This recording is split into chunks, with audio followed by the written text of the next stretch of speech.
understand our clients' unique business needs and offer insights from over 75 years of experience. Our menu of integrated services span the entire life cycle of your building, from financing and development to design and construction to property management and maintenance.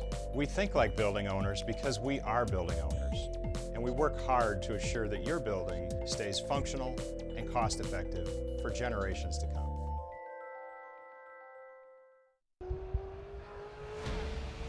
As you can tell, I like to go fast. Our race team is really well prepared. We like to look good, but we also like to dress good, and that's why we shop at Franklin Road Apparel.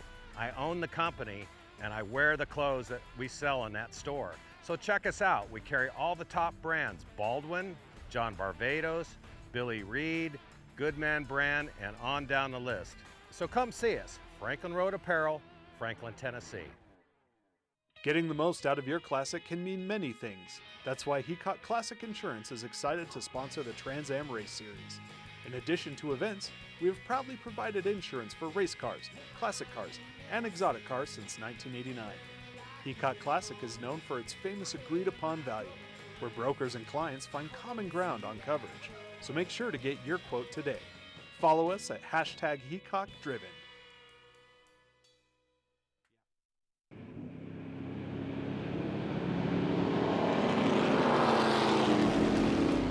Hey race fans, it's the start of a brand new decade, so don't be on the outside looking in. Straddle the technology fence with us and be part of all the action at every round of the 2020 season. With our all-new app, you'll now have live global streaming of all the action from the heart of each and every track. Live scoring, race highlights, replays, results and team and driver news. Everything you could ever want to be informed of the world of Trans Am and SBRA. Download now on Apple and Android, the only place to get your muscle car media. My name is Monse, and I am a senior at Cristo Rey. We bring high school students and corporations together to transform education. I work 1 day a week at Ryan Companies. There are Cristo Rey schools serving students across the country. Visit CristoRayNetwork.org and learn how you can become a corporate partner today. Yes, ladies and gentlemen, we do drive it.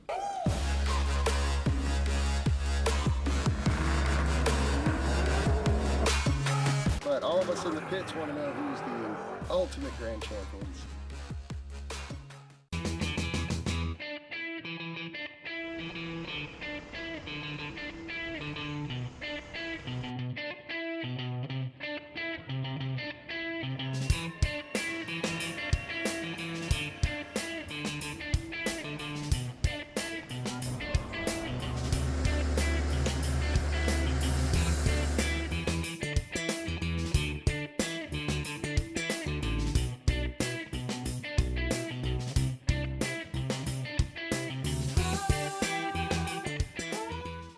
At Ryan, we seek to understand our clients' unique business needs and offer insights from over 75 years of experience. Our menu of integrated services span the entire life cycle of your building, from financing and development to design and construction to property management and maintenance. We think like building owners because we are building owners, and we work hard to assure that your building stays functional and cost-effective for generations to come.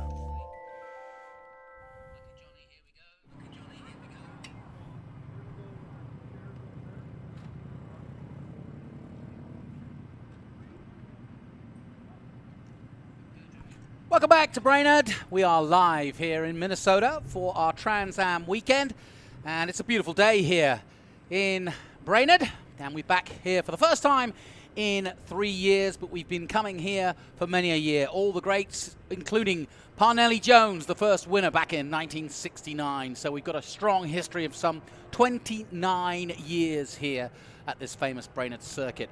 Well, also this weekend celebrates the owner who bought the place in 2006, Jed Copham.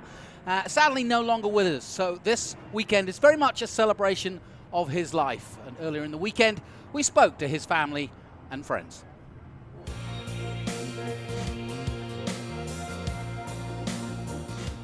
Look at the blue skies, cool as could be. He'll definitely be here in spirit. He called BIR his happy place, which we put on the plaque. But, he loved this track and all the racers, because he was definitely one of them, and knew what they wanted and how he could improve things, because the improvements were for him too. Yeah, so, you know, and absolutely.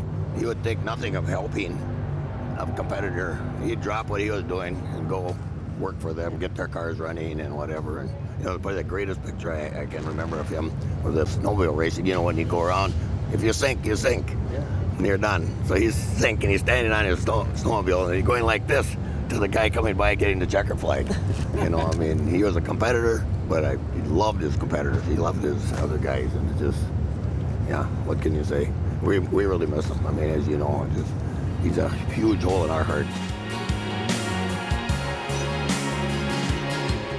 He was a classical improvement. He just never was satisfied. It's got to be better, got to be better, got to be better. And to be thinking of ways, how can it be better? How can we be better ways to get people in? How can the turns be better? You know, how can the safety be better? And more events. He brought in the drifting, which is really popular with the young people. And, you know, Yep. concerts, and he's always thinking, always planning ahead. So. Yep.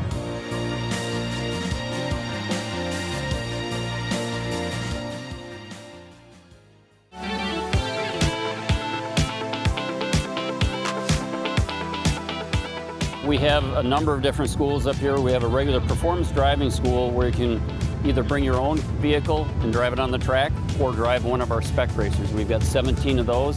I also do a very advanced teen school, and we also do law enforcement training here too. So a lot of the same things that we're teaching law enforcement, we're actually teaching the teens.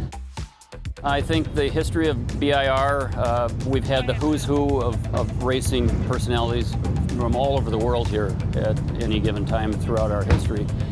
We actually had an IndyCar race in 1969. We've had a lot of Trans Am, like we have this weekend, Can-Am, Formula 5000. So the history of this place is unlike any other place. Well, obviously we're here to celebrate Jed this weekend, and I'm sure he's watching us from above. What would he be saying, or what would he be tinkering with? I don't know how many times I drive by and see 4 or 5 people standing around watching Jed dig a post hole or putting screws into something. I mean, he was a hands-on owner. He never had clean hands or clean fingernails. He was always doing something. This is a big sandbox for him. It was, he enjoyed every moment he was here at the track, and always smiling.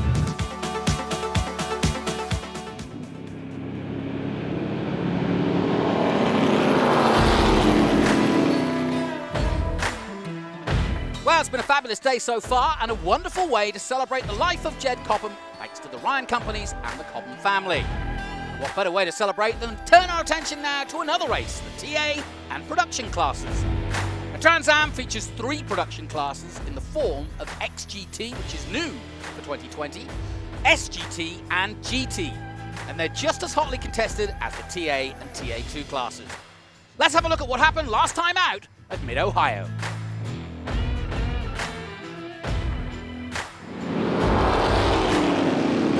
With the strong possibility of rain during qualifying, it was a 2-headed race between Eric Joyner in a Porsche and Ken Thwaites in his Audi. Joyner was worried about the wet. It was slippy out there in Mid-Ohio.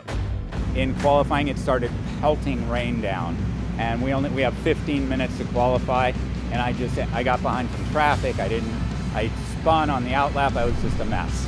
And so it kind of rocked me a little bit, and this track, it seems like the racing line, when it's wet, is just icy. Ken Thwaites took the pole with a time of 2:13.086 in these atrocious conditions. And as we go on board with Eric Joyner, you can see how bad the conditions really were. Interestingly enough, though, in came Ken Thwaites to go onto slicks, and that gave him the lead. And Eric Joyner would soon follow suit. In he came, off came the wets, on went the slicks, and the drying track got faster and faster. Ken Thwaites would lead, but Joyner was catching quickly. And finally, Joyner would take the lead and take victory, his 2nd in a row in XGT. The early leading in SGT was Mark Brumman, GT Tim Horrell, and Chris Dyson was making his way through the field in TA. Conditions improved, but it didn't help Gabriel Jasper in his BMW. He spun round. And there was more drama to come, but Jasper got going again. And Eric Joyner coming out of the carousel, avoiding the traffic and taking victory, his second in a row in XGT. So then, the championship coffees and Tool Porsche 911 GT3R of Eric Joyner wins, and Ken Thwaites in his Franklin Road Apparel Audi R8 GT3 is second, having taken the pole. We move now to SGT. Mark Brumman making his debut, takes a brilliant win over Adrian Lostofsky, who takes his best result ever in the Ford Mustang. Lee Saunders taking third. We had a good one. Tires are just completely beat. I was expecting them to delaminate at any time, but we kept going and pretty happy with it. So led most of the race, and even in the XGTs was beating them as well. So it was a good time, definitely a good time. In the GT class, it was the Breathless Racing Porsche GT4 Club Sport car of Tim Horrell, the paraplegic, taking a brilliant win. The second for Breathless of the weekend. Miguel Aponte Rios in second and Gabriel Jasper third. I feel it was amazing. Just held on there at the end. I was having the same problems I was having at Sebring with the car failing, like no power at all. And I was less than an eighth of fuel tank left, so I was limping home. Thank God. Now, while the production classes had their own battles going on, at the front of the field, the 850 horsepower TA class, the action was definitely fast and furious. Wet conditions greeted TA, and it wasn't just the wet conditions that stopped Ave from going quicker, but he still took pole. They have some concrete patches with some sealer on it here that are like ice. And so it is like if you use quarter throttle at most places, you're doing pretty good. Cast of regulars here, Dreesy, Ernie, Dyson, Simon Gregg was very good in the rain here. David Pinteric in my Mustang is going to be really tough. So I think it's going to be, if it rains, it's going to be a really interesting race. There's going to be guys on and off the road and coming back from the back and all that. It's going to be pretty stressful, so I'm looking forward to it. Well, he got what he wished for, plenty of wet weather as Tony Ave set off in pursuit, slip sliding down the Thunder Valley to take the lead, but it was very treacherous. Tommy Dreesy, the first to spin his Camaro on the exit of turn one, but he got going again and would still finish second despite damage to the rear of the car. More problems for Simon Gregg this time as he spins round at the carousel, and somehow Chris Dyson and Ernie Francis Jr. avoid him. The conditions didn't really improve. Pinteric spinning his Ford Mustang out of contention, and likewise following suit, the number 23 of local lady, Amy Rubin. Mine froze earlier on me. So it tiptoed through mid-Ohio for Tony Ave in his Corvette, but he kept at it. Meanwhile, Ernie Francis Jr. in a great battle with Chris Dyson. Ernie using the slower traffic to get his way under the Honda bridge and past Dyson into second place. Ave had a 6-second lead, but then came the tyre changes. First, it was Chris Dyson changing tyres. Ave then was caught by Ernie Francis Jr. at the carousel. Look at the drive he gets on this left-hander. That was what he used to get past into turn one and into the lead. And the championship leader from Florida, once there, the One South Florida Wealth Advisor sponsored Ford Mustang, never looked back as Ernie Francis Jr. continued his brilliant record at Mid-Ohio. That makes it 7 wins in a row for Ernie Francis Jr. So that's 2 wins out of 2 for Ernie Francis Jr. as he continues to extend his lead in the championship. Ave second, Dyson is third, Tommy Dreesy fourth, and Doug Peterson in fifth. Yeah, it was a tough race from start to finish. Beginning of the race, we were struggling for some grip out there. We were sliding around everywhere. We didn't know what was going to happen, if it was going to be more rain or if it was going to dry up. We were searching for any kind of dry line we could. I was going along the inside line, going down the front straight, going on, putting 2 wheels in the grass at some points, trying to cool down the tires. And then about midway through, we found some pace with it. We were able to try and move up through the field, got up into the lead. Once we got there, we knew we had to just try and keep the tires underneath the car. It was getting a little bit too hot to keep pushing them. They were going to start balling up on us, so we had to find any kind of water we could to try and cool the car down, and took it home, got the win.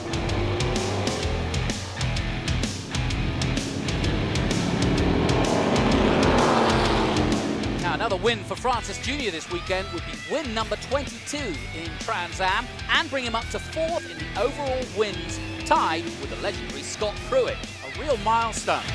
But there's a full field of talented TA drivers out there trying to beat him. So let's find out what happened last night in qualifying.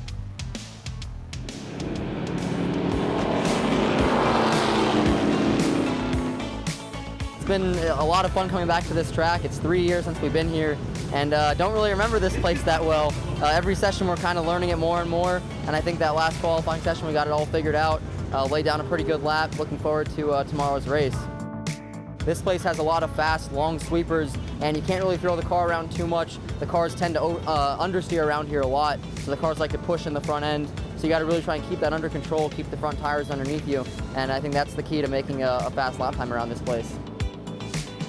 Yeah, I think we should have a pretty good race out there. I think starting on the pole is going to help us out. Don't have to worry about working our way through the pack like we did at Mid-Ohio. Hopefully we can just get out front and stay in the front the whole race.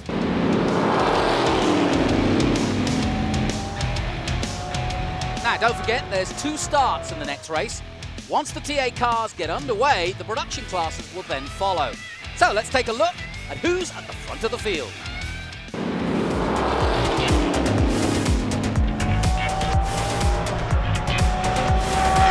First one, yeah. I mean, I've been second, finishing order so many times. I did win at COTA, but I've always been pipped at the last minute for pole position in all these races. So this is the first one, man, and I'm glad to get it over with. Got that monkey off my back. Better than that, though. You've got the TA guys worried. Yeah, I don't know what it is about this place. I've never been here before, but I knew it was super fast. I love high-speed circuits, old-time circuits like this, old-time driver, old-time circuits, and the Audi just eats it up, man. It's a great place. I'm glad we came. We approach this just like we would any other race. You know, we have a strategy and we play that strategy out no matter who shows up. The whole goal is to run hard the whole race just like we would if we had 10 guys in our class.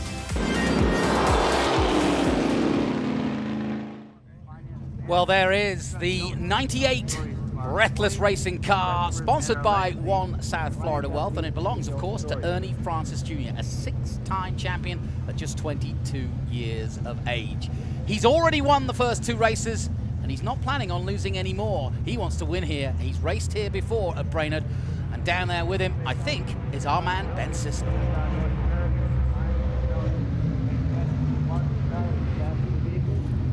Hey, and welcome everybody to Brainerd International Raceway. So excited to be here. This is the TA XGT SGT pre-grid. We've got 1 minute on the grid, so these guys are going to get out here fast. But look at this. The first 3 are lined up in the order that they are in points. First in points, Ernie Francis Jr., followed by Tommy Dreese qualifying second. Ernie qualified for first at the pole. He won pole position last lap of qualifying. It was kind of big drama yesterday in qualifying. Tommy Dreese second in points, hunting for his first championship in TA with Burton Racing this year in the Lucas Slick Mist Camaro.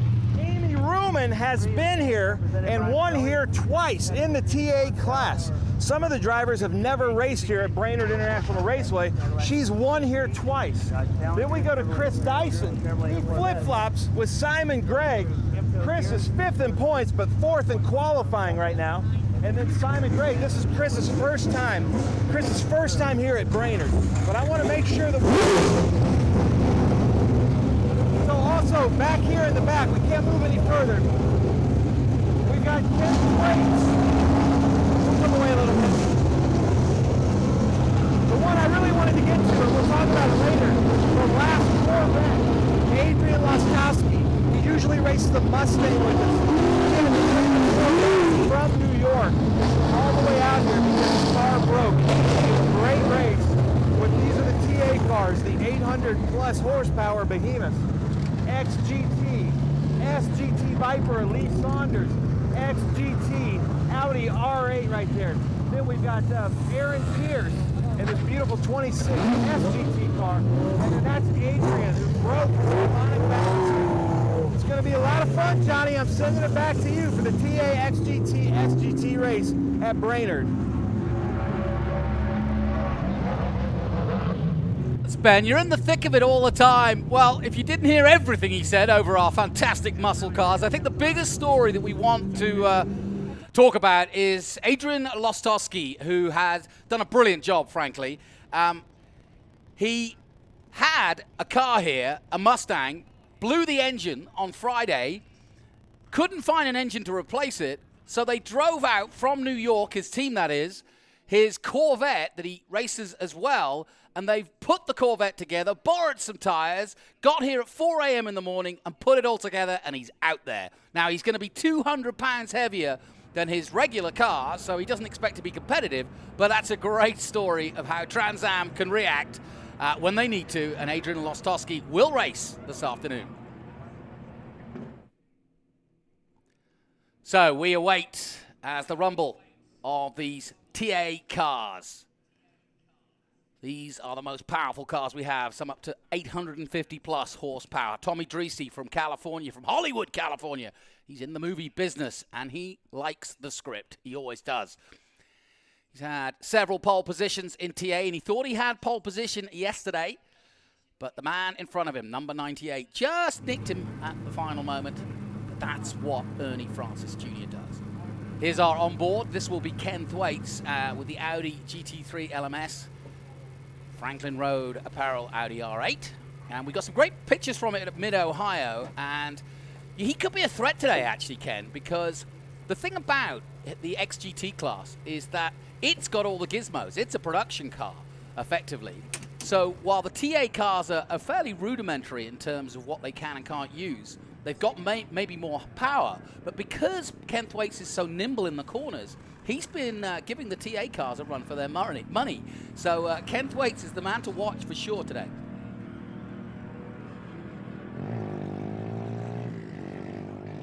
So we await the start of our TA race. And like we said, this will be a staggered start. We'll have the TA competitors first, and then just a few seconds later, then we get our production cars up and running. Now, we do expect, therefore, to be a lot of overtaking or traffic in this race. And that's what makes this skillful, because you've got to be eyes open the whole time. There's not a lot of places to overtake at this Brainerd circuit.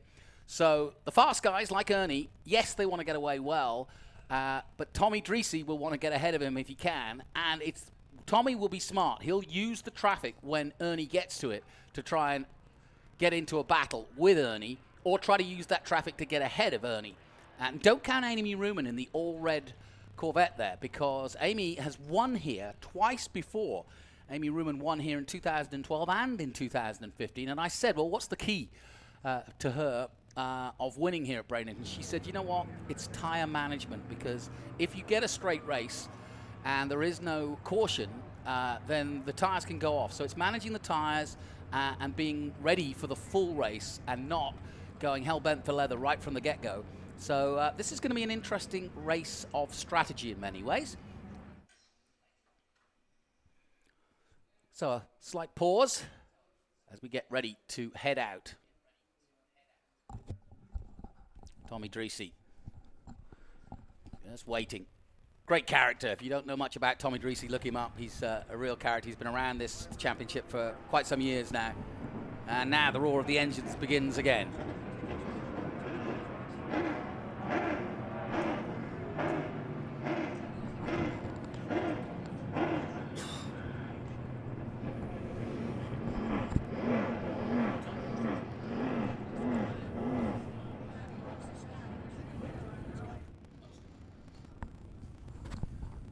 So the TA cars roar into life here at Brainerd International Raceway. A beautiful sight, a beautiful day here in Minnesota.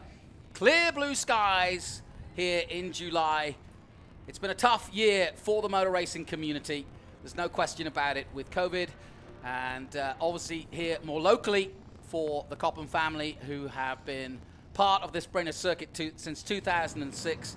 In fact, Jed Copham, who we've been talking about all day, started racing himself here in a Model T Ford, a 1931 Model T, and he was at high school at the time, and he would be very proud to see the action here today. So they head out of the pit lane and start to warm those tires up. led by Corvette. Big day for Chris Dyson. He's had some electrical issues. He's sorted them overnight. He's good, looking for a good result as well.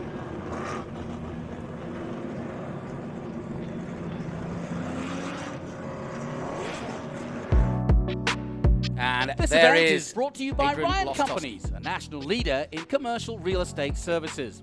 We design, develop, finance, manage, and construct buildings that tell the stories of our employees, our customers, and our legacy. At Ryan Companies, we build stories. This event is brought to you by the Copham family. Jed Copham was our loving son, our brother, our husband, and our dad. Our hearts are slowly mending from our loss, but we're comforted by knowing that his passion for racing allowed him to touch so many lives. Race on, Jed.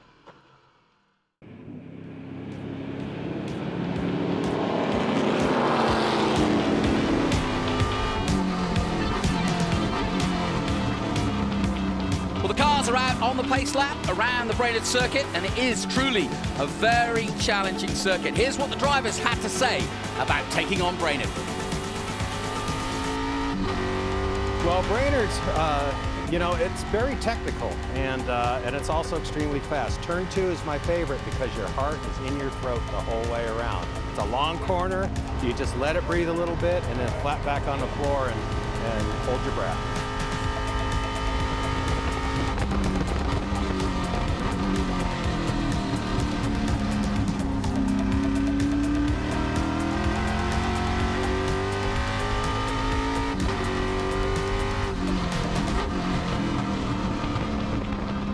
I think one of the corners that I dislike the most is going to be, I don't even know the turn numbers around this place, but there's one left-hander when you're coming back this way, might be like 5 or 6, and that turn just likes to push everything. Every time I go through there, cars wants to go right off the track, so hopefully we can keep it under control there and take it home and get a win.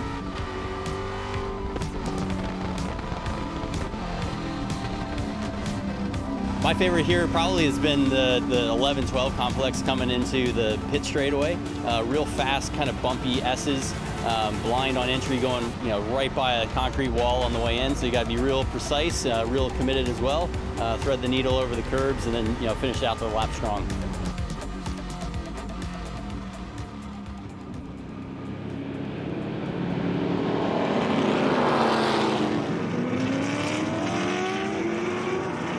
So the car's on their warm-up lap, and as you can see, they're trying to put some temperature into those tires. And Ben, I mean, obviously people who are familiar with motor racing know exactly what they're doing, but you're just trying to get those tires up to temperature, even though it's a hot day.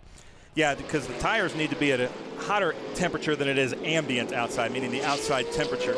And I just want to point out this guy talking to tires, the Corvette that's starting last right there, Adrian Lostofsky, races an SGT Mustang with us. He broke his crankshaft at the harmonic balancer. He lives in New York. His friends had to drive a truck 24 hours from New York to here, and then he had to use the tires from his Mustang, which are the wrong size tires for the wheels. The Pirelli guys were able to put it on, but he's in the hunt for the SGT championship, and he's in the hunt against Lee Saunders in that red Viper. So he wanted to do the race, so he's gonna basically, to get points, he has to finish half of the race. So then he said once he makes that halfway mark, he's going to go all out to try to win his class. Pretty close in SGT. Lee Saunders leading with 34 points ahead of Mark Bowden. Good opportunity for Lee Saunders this weekend. We spoke to him, and there he is in the Viper, the number 84. That is the car I would want to be in through turns 1 and 2 because it's so strong, that V10. And he said it's pretty hair raising, that's for sure. And we wish Lee Saunders luck, the man from Florida. And he'll be pedaling it around, I'm sure, in the production class of SGT. Also, good luck to Ken Thwaites, his first pole in Trans Am yesterday. And if you're seeing the cars all lined up, tailgate style, that's what the Cophams have decided to do. They've let everybody in here for free, which is a really nice gesture. And they've said, download the app, sit on a corner, watch the cars go by, and then tune in to Ben on the app. Can't beat that. No, it's a really cool deal, and I love seeing all these cars. From our vantage point, the fences are lined with cars, so it's basically a live drive-in movie of a great race. Talking of movies, Paul Newman got his first professional win here in 1982 in a Datsun 280ZX. How about that? Yeah, that's pretty cool. A lot of greats have raced here. The Trans Am Series raced here back, I think, 69 they started, back in the Donahue, Parnelli, Jones, Fulmer age. And so they've done 2 pace laps, safety laps. So we and should they're be going going, to go yes, green the pace here car is soon. off. Yeah. Okay, so Ernie controls this race. Now, Dreesy will know that this is his best opportunity. You don't beat Ernie Francis Jr. over a lap of a race. You've got to get him early. And you've got to react early, because once Ernie gets the lead and gets into his zone, there's no stopping him. Ken Thwaites will lead Lee Saunders in the production class. They'll be up right afterwards. Off goes the safety car, and they'll come out of 12 and under at the 13, and now heading towards 1. Ernie Francis has the advantage, but funnily enough, Dreesy's in a good position if he can get the run. The green flag waves. We're racing in TA, but Ernie is off to the races, and look at that! Amy Ruman steals a march on Tommy Dreesy and dives into second place. The 2012 and 2015 winner is liking it. She did a brilliant start there in the 23 Corvette from McNichols. Now Dreesy will try and come back at her at 3. Ruman holds on. Chris Dyson looking for position and looking for a podium for sure this weekend. Ernie Francis Jr., though, leads this race already. 40 laps to go. Good crowd. Tailgating all around the circuit here at Brainerd. We are delighted to be back here. As we go on board with Tommy Dreesy, the map is on the top left. The revs and the speedometer on the bottom. You can see the wheel for yourself, and the throttle and the brake, the T and the B. That's how much he's on the throttle, and you'll see the B, the red mark, go up when he brakes like now into the clover turn for the first time. So good start from Ernie Francis Jr., but what a good overtake from Amy. She wasn't holding back there. No, and if you follow Trans Am, you know that Amy and Tommy Dreesy, there's no love lost between these two. They race really hard against each other, and Amy, I think she just got a better jump at the start than Tommy did. Yeah. And I thought that Tommy could have a chance there because he was on the outside, and I mean, you can possibly get a slingshot if you get the run, but no. It was all Amy, but Ernie trying to pull away in these opening laps. His first lap, in fact, Amy was the fastest lap there, a 1:40.4, but that was pretty much equal with Ernie Francis Jr. as we see the number 20 plaid of Chris Dyson. Up and down for Chris so far, but he's looking for a good result out of this one. Had some electrical difficulties last night, sorted that out, and he's back and running. Yeah, I talked to his mechanics yesterday because they had the whole front end of his car off. And they had a problem with the oil cooler. They said it was just a very minor problem, but he pulled over so that, you know, it wasn't going to be catastrophic. Right. And he's back out there. Chris loves this track. He loves the high-speed technical tracks like this. That works to his advantage with his driver skills. So I expect him to work his way up to the front. Great perspective from above. There's first and second coming into the left-hander. That's where Rafa Matos got his cool shirt award, and he deserved it. Really, really good. And then another jink there before you head towards, sorry, that's 7 and 8, into the clover turn at 8. And that's when it gets really interesting. And I agree with Mike Skeen, who was so successful in the previous TA2 race. This part of the circuit, very exciting through this blind, next to the wall turn, and then onto the main straight, past the start finish and into the final corners under the bridge. So Dreesy trying to stay on level terms, but look at that. Ernie's got into the groove already, a 1:29.9, and starting to extend that lead in that last lap. Faster than anybody out there, but not that much faster. He's about half a second quicker than Amy in that last lap, and there you see the gap. And 2 laps gone, so the field already starting to spread out. As we take a look at the 59 of Simon Gregg, now he had some problems too. He had an incident, a mechanical, which I just saw his car coming all crumpled up. I'm not aware of that. I didn't know that Simon had any problems. But now we're watching. Maybe I got that wrong. The XGT class. Ken Thwaites no, it was right there. Kerry Hitt. That's why. Oh, yeah. Kerry Hitt did have an off yesterday in qualifying. That's why he qualified I'm just last. testing myself, Ben. But there we go. Aaron Pierce in the SGT Corvette makes his pass on the XGT Audi.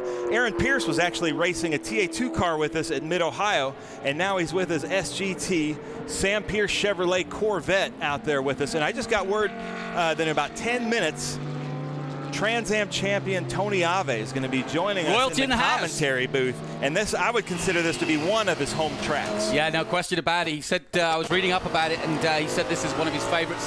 Had such success here back in when Trans Am returned to this circuit. And I think it's a real favorite as we go back on board with Ken Thwaites leading in the XGT class in that Audi. Meanwhile, as you can see, the breathless racing number 98 of Ernie Francis Jr. starting to extend that lead now. So it's Ernie in TA leading.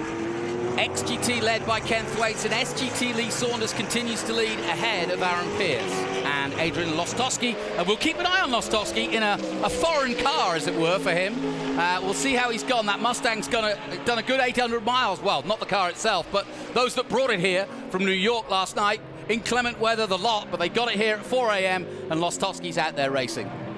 Yeah, and actually he told me right on the grid that he's worried about his gas consumption. That's a sprint race car that he's racing out there in that fast auto Corvette, and it doesn't have, he may have to come in for a refuel or he's got to save gas, he said. Well, I was talking to our PA commentator, Scotty, and he was saying that car's some 200 pounds heavier than his Mustang, so that's going to be a hard thing to do as well, pushing an extra weight around the course. So Ernie doing a really good job now of extending his lead now as he heads down towards turn 7 and 8 again. And Amy now just probably concentrating on her mirrors. Lostofsky in 12th at the moment, some 9 seconds off the lead. But it's Ernie Francis Jr. on lap 3 ahead of Amy Ruman by 2.4 seconds. And Kerry Hitt it was, who I mentioned earlier. He was the one that had the issue, if you will. He had a mechanical at turn 3 and went straight on and trumped the front of that car and took a hit, but he's up there.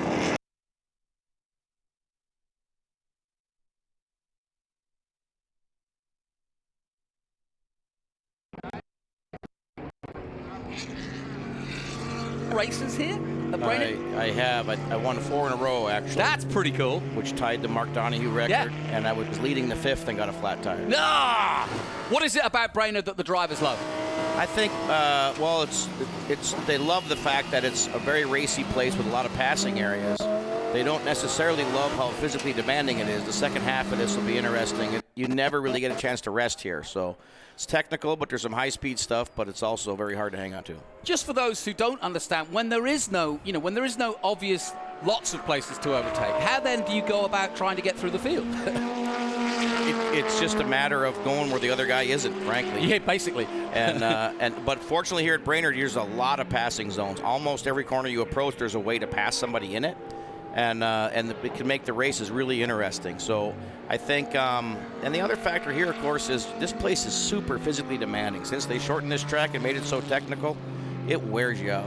Did you race the long one? I did. I won my first SCCA National on the long track here. So just explain, that was 3.1, and that meant you extended our turn 1 that we currently have on the 2.5 to 2 more corners that went further back. It was the fastest road course in America. That's correct. Half of it was basically wide open.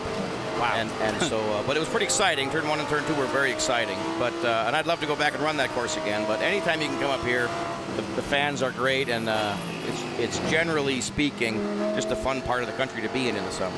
Tony, as we go on board with Ken Thwaites, and it's good to be on board with him because he's really come through. He took a few years off, and he was putting in times on Friday that was scaring the TA guys. Tell me why that's possible with a production car. Well, that particular car is a GT3 level car, so they're actually allowed to do a lot of things to those that we are not allowed to do with the Trans Am cars. They've got a lot of electronics that aid the acceleration, and they've got big brakes on them. They have a lot of downforce. And so what the focus of the TA cars is, of course, is sort of brute horsepower and elbows up kind of cowboying them around out there. Yeah. Whereas a car like Ken's is really designed to do most of the work for you. And so he's got the gizmos, and generally speaking, he's more nimble through the slower corners and therefore is able to make up the time there. That's correct. I mean, the only place you really have an advantage in a TA car over something like that is accelerating in long straightaways. Now, you know Tommy Dreesy. He won't be happy that Amy Ruman caught him out at the start, and I would have thought that Tommy's going to get, not desperate, but he'll want past, won't he? Tommy was driving for me at the height of their battles and controversy, so I saw with interest when she went by him. I know when he drove for me, he'd be making a lot of noise on the radio. When that happened. He said to me the other day when we put an onboard camera on his car, he said, "Is there audio?" on this camera? Because he said, I talk a lot. I said, I can imagine you would, Tommy. He goes, well, I'm not so sure it's good for TV. And I said, it might be, it might not. I don't know. I need to edit it a little bit. Yeah, there may be. We'll have the beep button on. So, okay, let's put you in Tommy's car or put you in his ear. What would you be telling him to do now in terms of trying to get past Amy? Well, the biggest thing is you have to see where you're stronger than her and try to set yourself up so that you can get a run at her at that point. And a lot of times being right behind her when you get there is not the way to do that. Right. So that's really just the thing is analyze where you're stronger and in a lot of cases, you're not, so you have to wait it out. Now, you see what he's doing there. A lot of guys do that. They sort of move out to get in their mirrors. Really, all you're doing is hurting your own tires, and a driver like Amy is not affected by what she sees in her mirrors, trust me. If anything, you're giving her a signal that you might try her there, so that's something that I would not be doing, actually. Yeah, if Tommy's got a history in Trans Am, certainly the Ruman name has. Her father raced, she's raced all her life, she's been around tracks all her life. There's no intimidating Amy Ruman. I mean, if you're going about the same speed, a lot of times what works better is just sort of lull them to sleep up there. Just stay behind them, let them think that there is no real threat. Just kind of hang out there and then try to catch them when they're sleeping. And that's kind of the best way to handle this because her car looks like it's really under her. And Amy's a tough customer now, I'm telling you. She is very tough to race. When her car is good, she's as good as any of the guys are. Well, let me flip it also. He's concentrating on Amy, and like you just said, thinking about where he can get past her. But you'll also be watching Chris Dyson and know how good a quality driver he is, and maybe saying to Tommy, hey man, if you're going to do something, do it now because Chris is coming fast. We're looking at the times. Chris is right on pace at the moment, a 1:30.0. Tommy was slightly quicker, but you can see for yourself that number 20 is coming. Yep, it's going to become a 3-car problem here instead of a 2-car problem. Yeah. Basically, what I'd be telling him is if you can get by, you need to do it right now. Yeah. If not, it's still early enough in the race. You might let Chris go by you to see what he does with her, and that might give you a window of opportunity when he does go by her. But Tommy's not likely to take that particular piece of advice. Again, he jinks out, but like you say, he's not doing anything that's going to intimidate her. She's seen it all before, and unless you're going to make the move, don't do it. Turn 3, though, is an obvious place for an overtake, but as he does that, Chris Dyson just catches up. Me and Ben were talking earlier about TA2 and about tire management, and Amy told me earlier in the weekend, you know, this place is, you know, it's high on tires, especially in this heat. We talk about tire management. Tell me what that means to a driver and how you do it.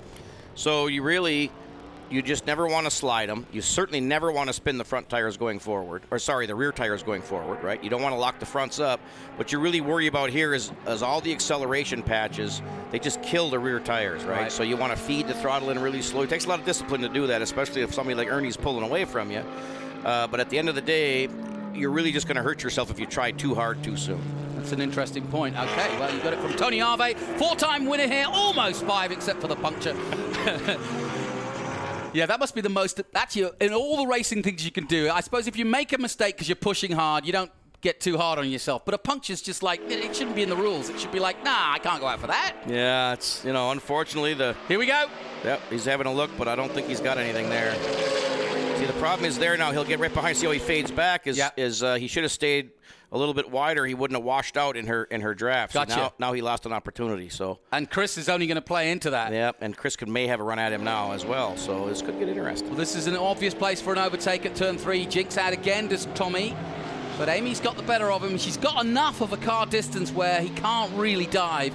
But I have to say, the move of the day, Rafa Matos, I'm sure you watched it in the previous race. That was a great dive. Looks like Chris is having a problem. Oh, he is. He slowed right down. What is it about the number 20? If it wasn't for bad luck, he wouldn't have any. And he's out again. I thought I saw some smoke coming from the front of the nose, maybe a power steering line, or as slow as he's going, he probably has some sort of an engine-related issue, unfortunately. Well, that's too bad.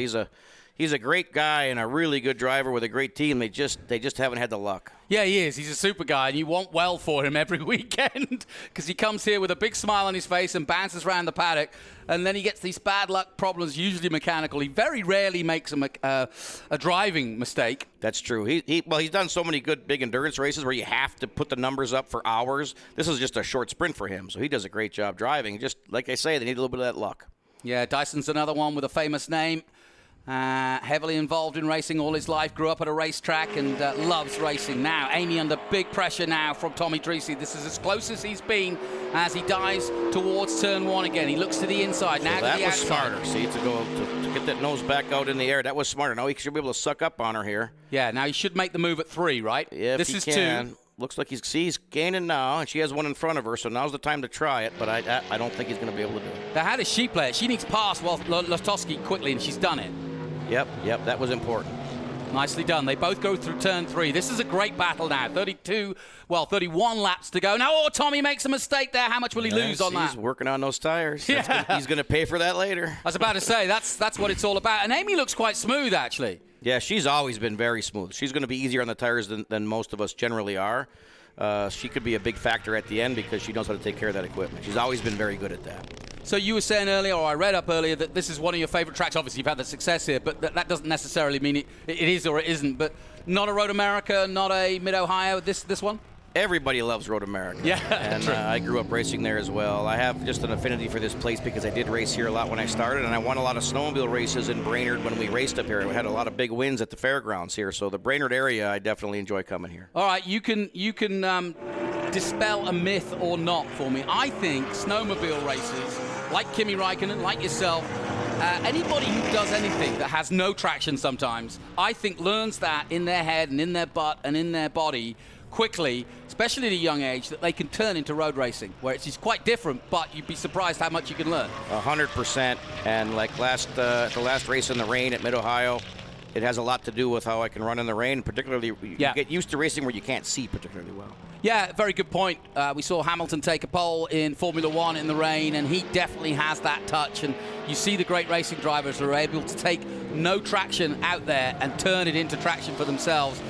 We can see that Chris Dyson's going to be picked up, but at the moment I don't see any yellow flags out, so it's safe, and they hopefully will drag him out of the way. There is an exit I can see just in front of our commentary position, which hopefully will allow us to keep going. But this battle is keeping going, and it's Amy Ruman in second place and Tommy Dreese in third. Meanwhile, Ernie Francis Jr. is checked out. He's got a 10-second lead, has Ernie, and I think he just wants to get a win under his belt without any stress. He started from 5th last time out at Mid-Ohio and did a sterling job of taking the win there.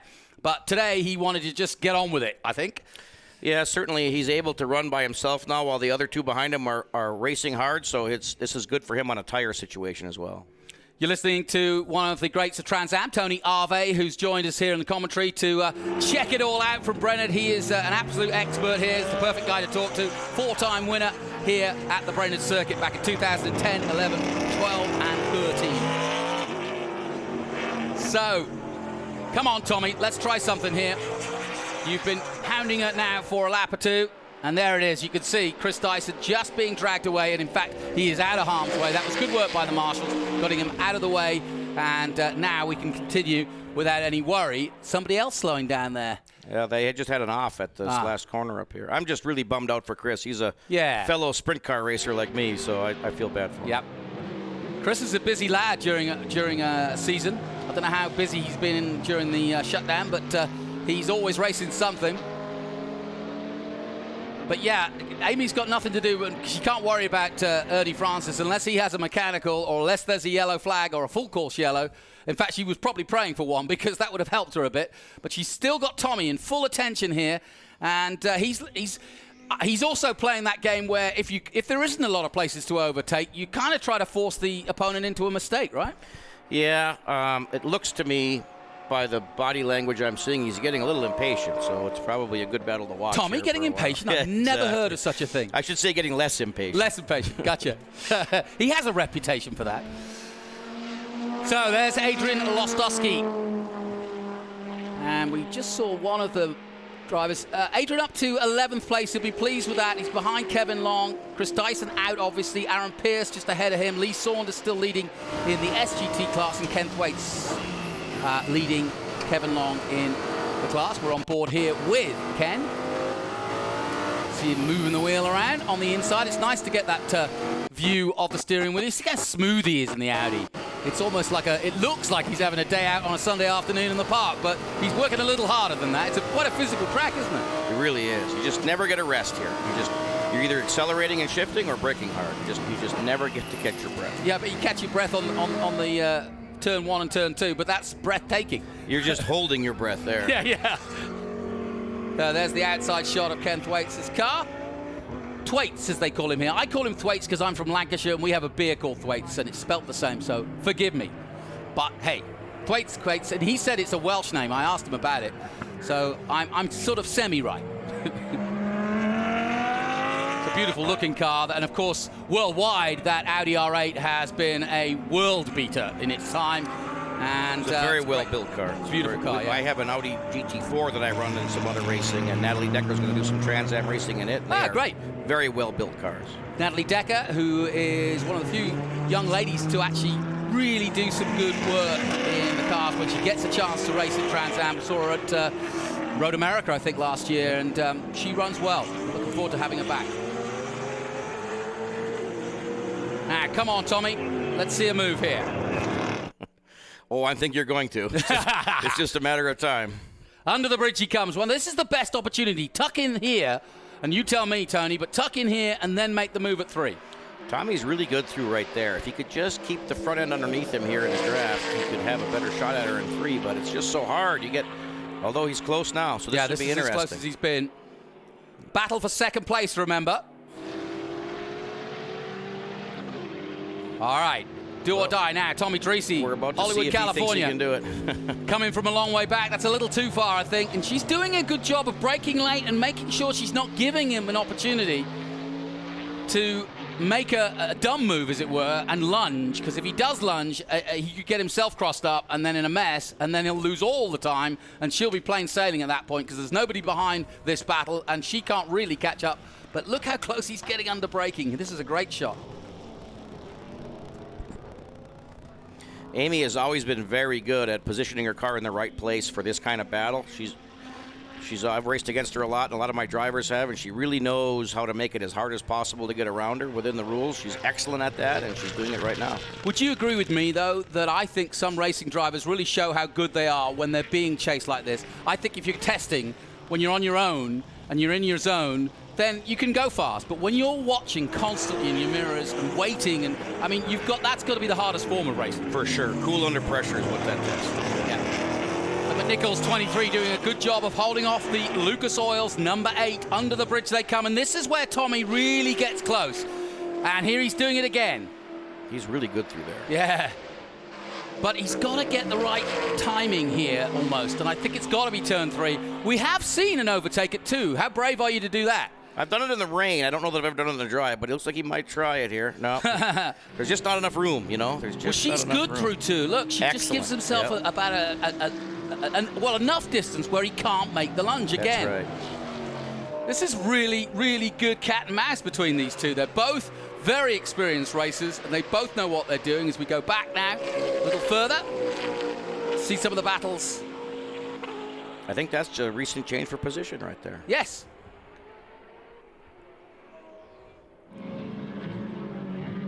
Yep, that was Al Masood actually getting around Kerry Hitt. Yeah.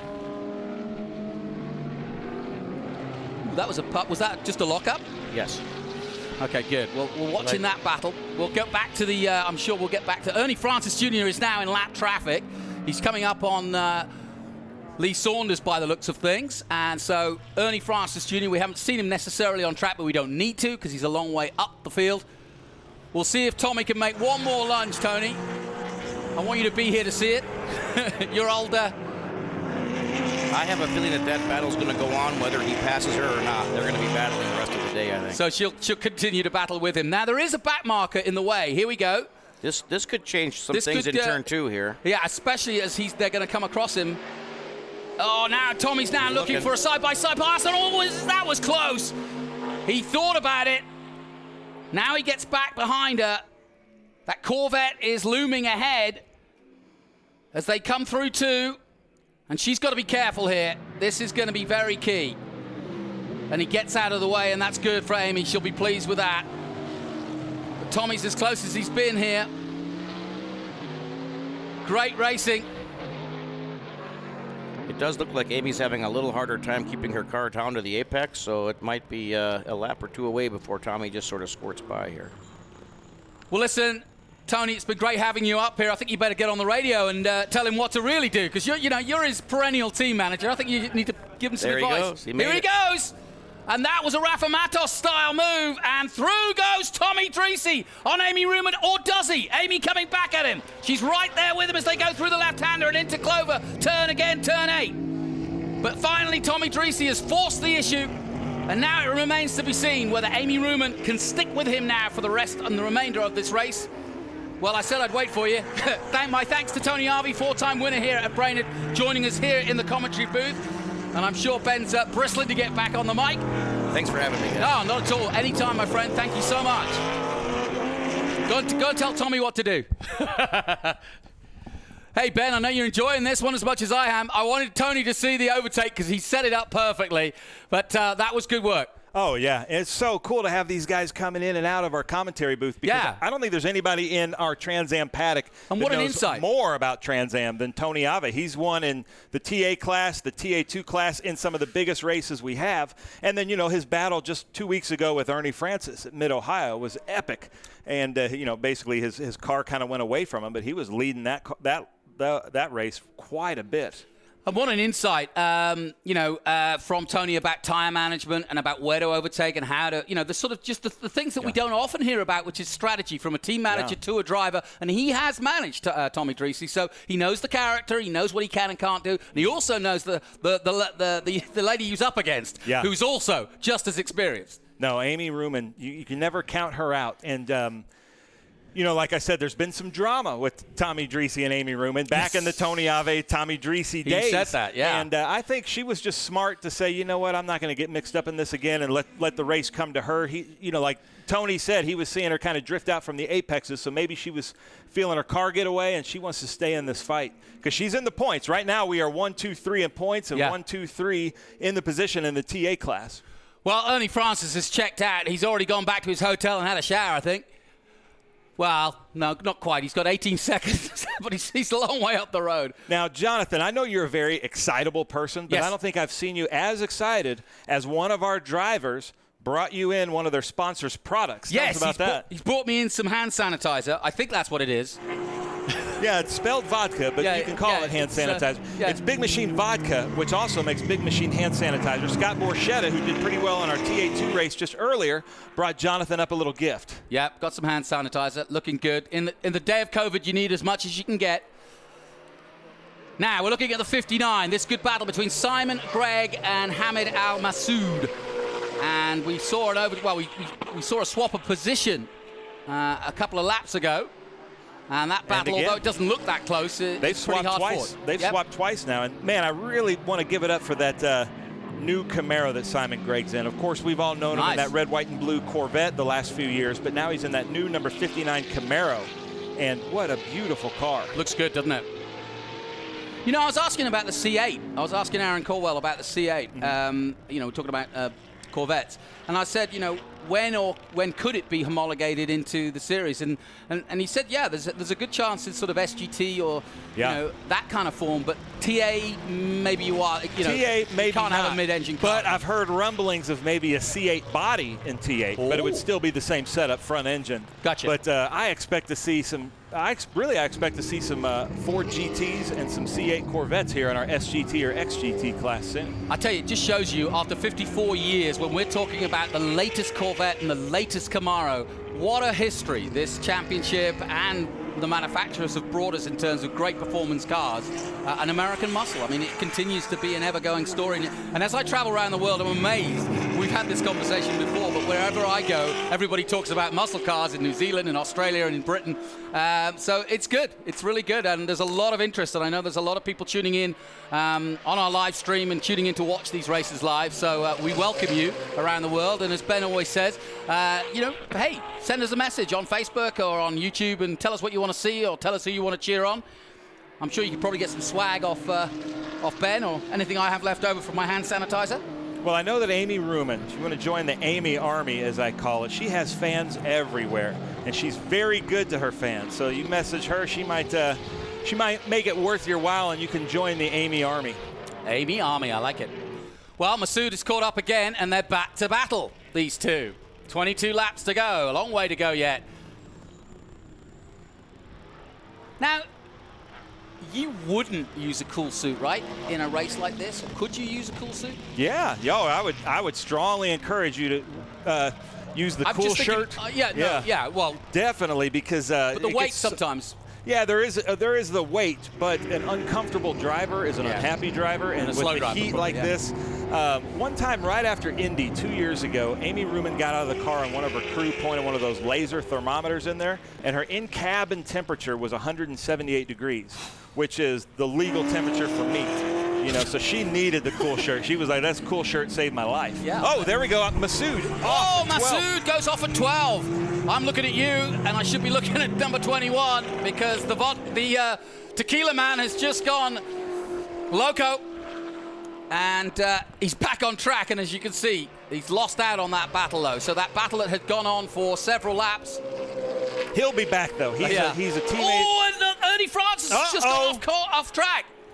And there's he's now in reach of Tommy Dreese. Tommy Dreese now can probably see Ernie Francis. He's off track again at 8. Ernie Francis has a problem. He has Looks like a mechanical. Problem. We got to get a shot of that. This. They've got Ernie the yellow Francis flag Jr. out. is coming through the clover turn, and he's been off track twice in the last 3 corners. He is in serious trouble, and we don't know what it is yet. Ernie Francis into the pits. He is coming into the pits, Ernie Francis. Disaster. He built up an 18-second lead, and it's all going to come to nothing. Maybe not. No, maybe just a slight, maybe it's a tire, maybe it's something. It could be a puncture, couldn't it? The breathless One South Wealth Management team could easily get him back out on track. Well, he's out of breath at the moment because he's out of puff. Oh, look at that. His radiator's just full. His grill is full of grass, so they got to clear that off. Okay, well, I've seen that. We had a situation like that at Mid-Ohio a couple of years ago where everybody was coming in to get grass pulled out because it was overheating the radiators. So maybe it's a quick in and out. We are looking at our current leader, Tommy Dreese, with the Lucas Oil slick mist. Oh, he looks like he's parked it up the way he's come in. Yeah, that's not good. Well, or he's just trying to get it as close to them so they can have a look at it. But either way, that was not planned. He wouldn't park like that on purpose, I don't think. No, there's something wrong. Looks like it's steering. We might have more power. No, look at that. His left front suspension is broken because his left front tire is turned and his right front tire is not. He's got a broken suspension piece. Broken tie rod. We're hearing from Terry Earwood. He's telling us that's a broken tie rod, which is not good. That's probably terminal. And that must have been really scary at the time. He was just coming up to attack Ken Thwaites in the other class, and I just saw him out the corner of my eye hit the grass. He was on his own completely. And, of course, with an 18-second lead, he had no reason to make any tough moves or, overdrive the car. And Ernie Francis Jr., a 6-time champion, does not overdrive a car. So it had to be something mechanical. And, he's limped back to the pits, and I think that's game over. And meanwhile, the Hollywood script is looking good for Tommy Dreese. It sure is for this race and his points. And now Amy Ruman probably just got told by her team, Ruman Racing at the wall, Ernie's in, so she's probably going to give the fight back to Tommy Dreese. Absolutely, yeah, exactly. She's certainly going to get a skittle on for sure. She's 9.6 behind and was probably, like you said, quite happy to settle at that point. But now it's all gloves off, especially when Tommy starts to get into some traffic and gets into pressure again. Because there's still 19 laps to go. And in fact, that traffic is Ken Thwaites at the moment. It'll take some time to get past him. Simon Gregg, believe it or not, goes up to 3rd place. Hamid Al Masood, who had that problem, but he's right now up behind to 4th. Yeah. Yep. Ernie's in. Kerry Hitt will go up to 5th place. Ken Thwaites will go up to 6th. And here is Amy Ruman in the McNichols 23 Corvette. Now, let me just add a little fuel to the fire. If they have a tie rod on the truck, they will try to put that on just to get him out there, because I think he's completed half of the laps, so he could get some points. He probably might need 1 or 2 more laps to get half the race, and then he gets points. So they're going to do anything they can to get him back on the track. He would need to do 20 laps of a 40-lap race. Is that correct? I'm looking at Terry Earwood in race control.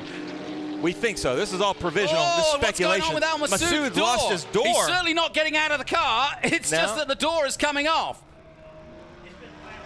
Yeah, it's been flapping. I think he's just lost the latch to it. And he probably won't come in until he's meatballed or black flagged about that. But that will make him go slower, especially hanging out there like a sail. Is that a technical term, meatball? Well, there's a meatball flag. Okay, fair But enough. I'm not sure Trans Am uses that. That's more like a club racing flag. But they might black flag him to let him know there's debris. I'm sure right now Stevie D is up there telling his team that his door's off, and then they're going to review it. So Masood leaving the door open, but Simon Gregg has already passed him. It's coming off with centrifugal force of the wind, and then it's shutting again. We saw that happen. Extra win. It happened to Chris Dyson just a couple years ago at Road Atlanta. But look at this, Masood's coming in. Here he is. He's catching him. He's furious. He's angry. Carries the British flag. Yeah, he lives in London, England, and he works for the tequila company. Super nice guy. Chris brought him in. Chris met him in one of the other racing series and just basically said, you've got to run this TA class. Chris Dyson thinks this is the best platform to be racing. It's basically, he said, it's if you combined a rocket ship and a go-kart is this TA class. 800 plus horsepower without really any driver assistance. And that's, you know, Tony Ave was talking about it here. He loves that class for that reason too. Yeah, it's a good description. 18 laps to go. Everybody with some drama of some sort. Whoop, there goes the door again. But we've already lost our leader, and that's a real shame. It's a real family affair. They have not given up, though. Look at that. They're working. And, you know, it's all hands to the pump, and they work around the clock to get Ernie where he needs to be, and they're doing it right now in front of us. And poor old Ernie. And, of course, he is going to be hot as you like sitting there. He can't get out. He hasn't got time, really. They want to get him out as quickly as possible. But look at the side of the door. You can see just how successful he's been, and he's 22.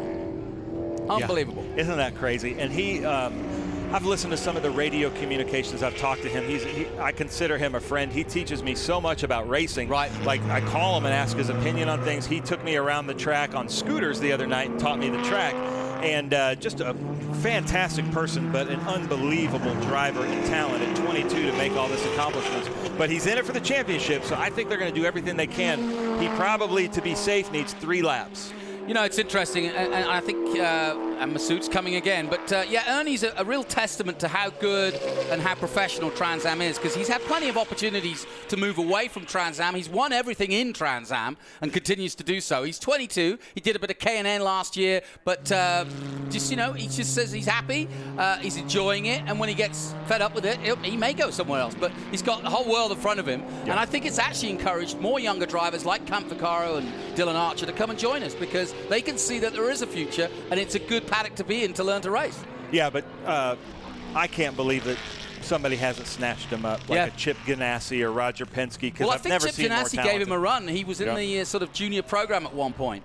Yeah, he's just so great, and he's, like I said, he's always just thinking for the championship. He never makes any big moves or risks. He's always just thinking. So right now, you know, as soon as he came in, he's like, how can we fix this thing and get me out there and get me points? Here comes the one-doored Al Masoud again into the clover turn. You'll see the door fly open as he comes round the right-hander. There it is. They've got some traffic ahead. I love watching the different lines everybody takes. Everybody takes either they have a different strategy in that clover section, or they just mess up. And if you mess up in one little part of that section, you're out for the whole sector. Adrian Lostofsky gets out of the way of Greg, and I think Masoud's going to get past too. He's in that Corvette, of course, which he's had to prepare overnight. I want to give it up for his team, though. That Fast Auto, Adrian Lostofsky's team, he's made it through half the race. That's what he needed for the points. He spent 2 days trying to arrange that Corvette to make it. He said, I think, 1,200 miles from New York through the night to get here. They got here at 6 a.m. this morning. He had to change his tires. He has different wrong tire size. He's not sure if the gas tank's going to make it all the way, but he made his points, and now he's going to try to win his class. And let's not forget, he got his best result in his Trans Am career last time out at Mid-Ohio, so he wants to keep the impetus going for sure. And so this was not the preparation he needed for Brainerd at all. Back with Kent Waits. Look at that car. That's a beautiful car. It is a beauty. And Ken is so excited to be in this XGT class. He came up the ranks a little bit differently. He was in that Pro Formula Mazda in the 80s. He actually beat Tommy Kendall at the award ceremony this year. Tommy Kendall's like my longtime friend. He thought it was funny that he won Rookie of the Year, because he's like, I raced with this guy in the 80s and he beat me. And then he went, you know, like a lot of people in our paddock like this, he went into the professional life, and now he's back to racing. Yeah, he took about 10 years off, But he came up through the SVRA Vintage Racing School, went to International GT, and then last year around June, he said, what about Trans Am? Should I give Trans Am a go? I was like, please do. And he worked with Aaron to figure out this XGT class, and then there's the current leader of our SGT class, Super GT, Lee Saunders. Yeah, that Viper looks good, doesn't it? Oh, yeah. I had a look under the hood last night, and it's a beauty. Gets prepared in Florida, where he is based, of course, and yeah, he's had a stunning career too over the years. Yeah, but he told me the other day he is a bona fide Mopar man. He will not race anything that isn't Chrysler. Okay. And I just found that funny. The car that I learned to drive a stick shift in was a Dodge Daytona Turbo Z, and then he went crazy because I guess if you're a Dodge Turbo guy, you're loyal to that forever. And he loved that, and so does Adrian Lostofsky, his competitor. Yep. Is a big Dodge Turbo guy, so that's pretty neat. Yeah, yesterday's pole was his 9th career pole in the Dodge Viper, so the 84 has got some experience for sure in SGT. Going about his business. What a race this has been, and this has been a real turnaround. So Tommy Dreese leads. He's got a good lead over Amy Ruman, but I don't think the drama's finished just yet. Simon Gregg is up to 3rd. Hamid Al Masoud with 1 door. Doesn't really matter. You can see it's not really affecting him. Is pedaling away in 4th position at the moment. And then Kerry Hitt. Ken Thwaites is in 6th position. Their body language has changed. Oh, no. Ernie's coming out. Oh, no. You know what? I'm going to text Ernie and see if he'll come join us up here. Ernie, if you're watching brave. this, come join us in the commentary booth. You think he really wants to talk about what happened? No. But you know what? Like I said, he's in it for championships and to get his name out there, and he might come join us. Yeah, what the heck? One South Florida getting plenty of exposure there, though. His new sponsor for this year. Of course, he was frameless shower curtains, frameless shower doors for many years, and changed the colors up this year with a new sponsorship.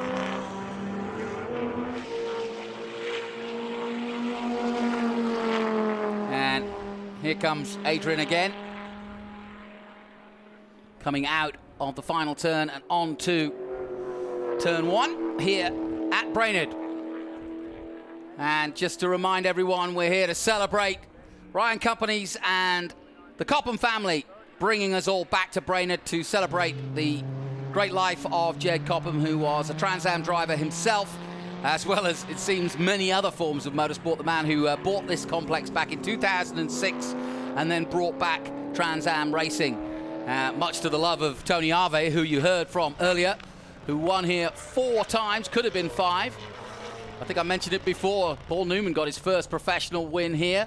And Parnelli Jones won the first Trans Am race here in 1969. That's pretty good company. Not bad. You know, yeah, that's pretty good. And I'm so impressed. We were seeing shots of Adrian Lostofsky in that fast auto Corvette. That would be his, not even his B car, probably his C car. And he said it's way overweight for this class, but all he has to do is get the points. He went through tech this morning with Aaron Colwell. He passed that. The wheels are too big for the tires, but they fit on there, and he's out there racing, trying to get the points for the championship. Whoa, got a bit of oversteer there as he put the power down, but he's okay. Kevin Long, currently 8th overall and 2nd in XGT. We haven't seen him, but that's in the same stable as you were of Ken Thwaites. He hires that car out, and actually, they're co-workers. Kevin and Ken work together at Precision Auto Dynamics, and they put on some great auto events and curriculum and things like that, but it's really neat. They both live real close to me. I'm in Franklin, Tennessee, and they're both in Franklin and Brentwood, Tennessee, and they just love having fun in these race cars. And Kevin's this is his first time really out with this car with us. He was at Sebring with us, but in the Trans Am class, and he's doing really well. Good to know. Yeah, I mean, if I was going to do some performance driving, I'd love to try and have a go at that Audi R8 because it's just it looks such a planted car. Looks like it sticks to the ground like nobody's business, and certainly in the hands of Ken, he's proving it. You know, I have to say, just a shout out to the drone coverage because it's transformed race coverage, especially live. We've always had the ability in the last few years to have drone shots, but never really live. And to get them live like this and really see the gaps for real. It's okay looking at timing and saying, well, it's a 4-second gap. Well, what does that mean? Well, when you see it from above, you get an idea of what the guy is trying to chase down or how much breathing space the guy in front has. And then you can go back on board like this and see all the gizmos and all the telemetry. There's Amy Ruman just behind him. Ken leading Kevin Long in their battle in XGT. An interesting class that Aaron Caldwell put together last year. And I hope we see this expand because it really was sort of come out of nothing, wasn't it? It was, and there's so many cars in different racing series that have just been kind of like just recently obsoleted because of different class or different model of cars. And so we invite all of them that fit the class, either SGT or XGT, to come out and try the Trans Am Series presented by Pirelli as we watch our leader in that beautiful Lucas Oil Slick Mist Burton Racing, Tommy Dreesy. What a beautiful Camaro that the Rockin' Moroccan's driving right now. Yeah, the Rockin' Moroccan's got a 24-second lead at the moment. I'm trying to think when Tommy last won. I think he got one last year. Was it maybe Indy? Anyway, doesn't matter, but it's been a while, that's for sure. If both of us are scratching our head, it can't have been... He was on the podium with us quite a bit last year, but I can't remember which was his... I know he did win recently, maybe but Laguna. I can't remember which one. I don't know. But either way, it's been a while that he's been in the winner's circle, and this will be a big day, and you'll have to get some... Ha! You were right. You win the bet. Oh, my goodness. Look Ladies and who's gentlemen, come I got to give dinner. my headset over to Ernie Francis. We're going to hate to talk to you under these conditions. Take it over. We have just been joined in the booth by the man who should have won this race. But I spotted out in the corner of my eye, you go off onto the dirt and dust here at 7. Tell me what happened, Ernie Francis Jr. Yeah, the problem started on the beginning of that lap coming around turn 2 over there. Something fell off in the front end. I thought it was a tire going down. That's what I thought it was, a puncture yeah, at first. I thought it was a tire, so I got over the crew and I told them to get ready to change the tire when I bring it in. And then as I came around this section here, I felt like it was something else in the suspension because it was affecting both ways. The car didn't drop down like it was down on a tire. And we knew as soon as you parked it, you would never park it like that. Yeah, no, as soon as I came in and got on the brakes, the wheel just like towed in. There was a suspension link that broke and almost actually put it in the pit wall trying to pull it in there. But yeah, it can't be fixed right now. We'll get it fixed for the next one. But I think we showed our speed out there and showed what we had and should have won this one, but we'll let it slide. Well, you missed a really good battle while you were busy getting an 18-second lead. This lady here held off Tommy for a long time. She had about 8 laps of pressure from him. He finally got past. And, of course, she thought she was going to settle for a third, and then suddenly it was game on again when they heard that you'd gone out of the race. Good news is you've got the first 2 under your belt and you've got a decent lead. Obviously, Tommy's going to challenge throughout the season, and we don't know with 2020 what's going to happen. So this is a shame, but you rebuild, right? Yeah, I don't think we're too worried about it. There's only so much you can do. We led laps, so we got points there. Probably got the fastest lap of the race, I'm imagining. So we definitely got some extra points there. Qualified on pole, got points there. So I don't think we lost out too bad. Well, we watched you try to fix it. We watched your team try to fix it, and so your sponsors got plenty of coverage anyway. Oh yeah, because we hardly saw you in the race. You'd gone. Yeah, I think all our guys back home, One South Florida Wealth Advisors, they're probably real happy with how everything went this weekend. Even though with the result that we had, we were in the press a lot, got pretty much led every session, and almost had a flawless weekend. Tell us about this Brainerd circuit. What is it that the drivers like about it, and you particularly? It's a real old school gritty track. It's one of the last few tracks that's still out there that is, like I said, it's old school. There's not many tire barriers, not any safer barriers around here. You go off, you're going to go off pretty big, and it's a fast place, especially in these cars. When we go around the right-hand sweepers in the beginning side of the track, we're carrying a lot of speed through there. Now, we're watching Hamid Al-Masood here. He's catching quickly Simon Gregg. But the problem he's got his door hanging off. And so when he goes through the clover, it just sort of pulls out. How distracting would that be, do you think? It definitely is letting some more air in there when he goes around that turn. Probably throwing off his rhythm as he's coming around there. Kerry Hitt's just come in. Not sure what's happened to him, but he's just come in. But we're looking at Masood. Look, there you go. You know what? I actually might be adding some downforce to the side of that car. You reckon? He might be going a little bit faster to that turn than he might be before. Ah, good to know. The difficult thing on this track is just trying to pass. There's not much room around here, and it's hard to make a move stick because there really is only one line you can run. You get offline around here, and the cars don't like to turn very well. Well, we know you're our superstar, but let's get down to the nitty-gritty. You'll be packing up tonight and the long drive home, right? How long does it take you to get back to Florida? Yeah, we'll be packing up. It's a pretty long drive. I don't even want to think about it right now. No, sorry, I didn't want to bring it up, but yeah, everybody thinks these racing drivers, get their private jet and off they go. Not necessarily, Ernie Francis. Yeah, I wish I had a private jet. Maybe I got like a little RC. Yeah, I drove the truck into the track. Oh, did you? So yeah. Well, you're probably the youngest on the team, so they make you do all the driving. Yeah, I like the night shift. Yeah. You're listening to Ernie Francis Jr., our championship leader and 6-time champion, a former winner here at Brainerd in TA4, I think, a few years ago. But sadly, would have put another laurel to his name, but unfortunately, a mechanical issue while he was leading by some 18 seconds have forced him out of the race. I'm so glad he came and talked to us. We'll let you go and get out of your sweats if you like, because I know you're still in your suit, but very kind of you to come up here, Ernie. Yeah, no problem. We'll watch the last glad to come up here. Not under these conditions, but it's always nice to come up here and talk to you guys. We'll come up and talk to us after you've won next time. All right, we'll do. You're always welcome in the commentary booth. Ernie Francis Jr., great champion, and look him up on social, follow him, and get behind him. He's one of the great champions of American racing from Fort Lauderdale in Florida. Poor old Ernie. Yeah, you know, and I keep saying this, but I keep being more and more impressed with him. Yeah. Who comes out of such a disappointing race and it comes up here and is kind of happy to talk to us? Yeah, and Kenny happy to Raikkonen help wouldn't the do sponsors. that. No, I don't think Lewis so. Hamilton, Scott Dixon wouldn't do that. I would not in a million years text Tony Ave in the same situation and say, hey, would you come up here and talk to us? No. So 8 laps to go, and you can see by this graphic that Hamid is making some inroads bit by bit. He's not letting the door distraction get to him, and he's actually just eking out a half a second here or half a second there, and with 8 laps to go, he's got a chance of a podium. This is the race to watch right there. Yeah, man. no question. Great. Chevy versus Ford here at Brainerd, Minnesota. And if you've just joined us on our live stream, we're live here at Brainerd in Minnesota, north of Minneapolis, about 2 hours. It's a beautiful sunny day here in July, and we are safety conscious. As you can see, all the cars tailgating, so the crowd have to stay in their cars. They've got the app, they can download it, and then they can watch the race from the car and listen to the app and watch the onboards and our live drone shots, which is a great way to go racing. It's a drive-in race.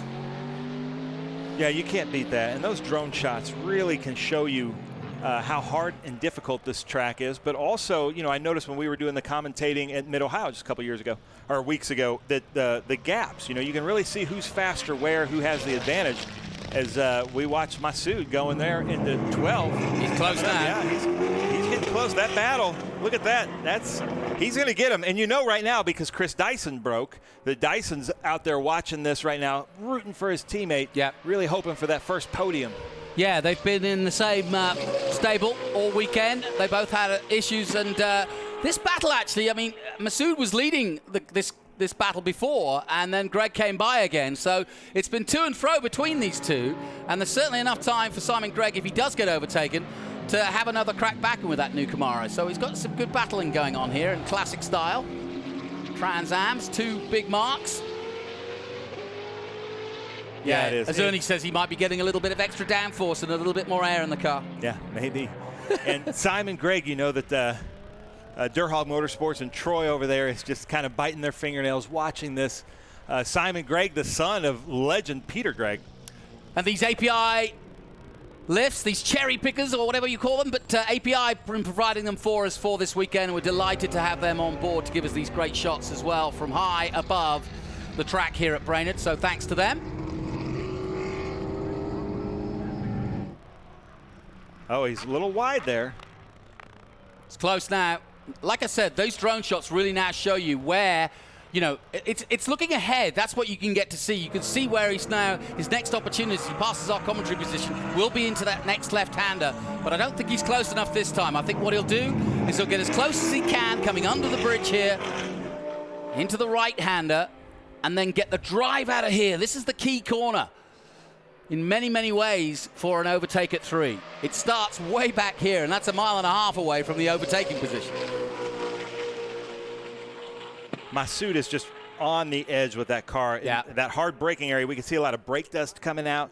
Look, he was later on the brakes than Simon there. He's really trying to get this first podium. And of course, the car getting lighter now with the fuel load, and also the tires being punished throughout this whole race. So it's now where the car is not driving perhaps as well as you'd like it, but this is the business end, and it shows who's got it and who hasn't. Whew. Simon went a little wide there on that curbing, and Terry Irwood took me for a lap around the track, and those white curves on the exit, they kind of help you because they're a little bit banked. But if you go over it, you're going to probably high center and really disrupt your car. Well, we're in a really good commentary position here as we look down That's Amy Ruman's mom right there. That's Ruman Racing. Nervous looking at this. I said, showing times. I walked in there yesterday and I said, I'd like to talk to you, young lady. And she said, who, me? And I said, yes, of course, knowing that that was the right thing to say. Yeah, and then she smiled when my daughter's right here. That's great, though. That's the Trans Am spirit, that privateer racing, Ruman Racing, a long stable in Trans Am, and it's still just a family business, and she's out there in second place in a great race. She has really good success here at Brainerd. Yeah. 2 wins, and I tell you what, third isn't out the question. We weren't expecting Ernie Francis to decommission himself from the race. No, and Ernie wasn't either. No, what a shame, eh? Now, Al Masood just threw up some dust there. Has he lost some time? He has. Yep. Yeah, he seems to be right on the edge of that car trying to catch Simon Gregg. Lost a lot of ground now. Simon, right now, if you're Troy, you'd be telling him, hey, just do your lines and don't worry about your mirrors right now. Yeah. Oh, but he's wide there. Look at that. And that's where Simon Gregg likes to go wide, isn't it? Well, I don't know if it's a mistake or whether he's struggling. I don't know. But let's see how quickly Masood catches up, because he lost several car lengths there. We could see from above it's about 4 car lengths as we go back to the Viper of Lee Saunders. Saunders leading the way. He's currently 6th overall and leading the SGT class. Been a good day and a sort of pain-free day so far. Yeah, and in the SGT class, if Adrian Lostofsky can finish, he'll be on the podium, because Aaron Pierce is out. We can't figure it out, but he's parked underneath us. Aaron Pierce, a really good competitor in that yellow Corvette with Sam Pierce Chevrolet. And then his partner, Larry Bailey, who brought his car here, they have twin cars. He didn't make it to qualifying and didn't make it to the race. I don't know what's wrong. You know, if they could pull a podium out of this, you know, the results don't belie what the difficulty was. You know, that's a hard-earned podium. No, yeah, he will deserve that Crystal Sensations trophy. I had heard rumor that he was going to try and find a Mustang and just pull the engine out of it and put another one in. Yeah, not easy to do. He told me that he wanted to find a Mustang locally and take the engine out and then put it back in and return it. And I was like, ooh, I don't like that very much. Anything could happen there. Ken Thwaites diving through, 5th overall and 1st in XGT. It's been another consummate performance by Ken. Loves his racing. He really does, and he is such a nice guy. He has a really neat car shop in Brentwood, Tennessee, and I got to go there and take a tour and did a little video on the Trans Am social media sections and channels. You need to check out, because it's funny that he's such a Camaro collector racing an Audi out here in a class of Camaros. You'd think he would just go right to the Camaro. But he really wanted to get good with this Audi, and man, has he gotten good. And just watch his hands. That's what I'm watching. Just look how smooth he is. I mean, there really isn't any... The inputs are direct but smooth. And he truly is a student of racing. I think anytime he can learn anything about it, he is right there taking notes. And he's getting faster and faster each week.